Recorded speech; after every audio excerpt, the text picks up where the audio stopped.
Hey guys, welcome to my channel Financial Bay. So today I'm unboxing this Axis Bank credit card. Now let's see what's inside. This is an Axis Bank credit card, how it looks like. So basically some features are displayed here, like you can create your PIN through Axis Bank mobile banking app, internet banking, ATM or phone banking. You can use it like for a contactless transaction as well. You can block or unblock card. You can also request for an upgrade or replacement of the card.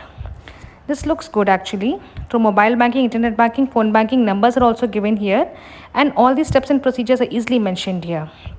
Coming to the second part, here your primary card number is mentioned, add-on card number is there, cash withdrawal limit is there, joining fees, annual fees, and primary activation code is there.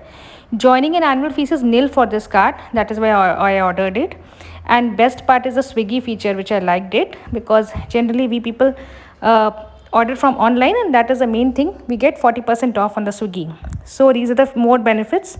Sony Live's premium subscription is free, 40% off up to 120 on Swiggy. Paytm one movie voucher is free, flat rupees 600 off on AGO, complimentary lounge access, and 1% surcharge waiver. 4 edge reward points are also there. So thank you.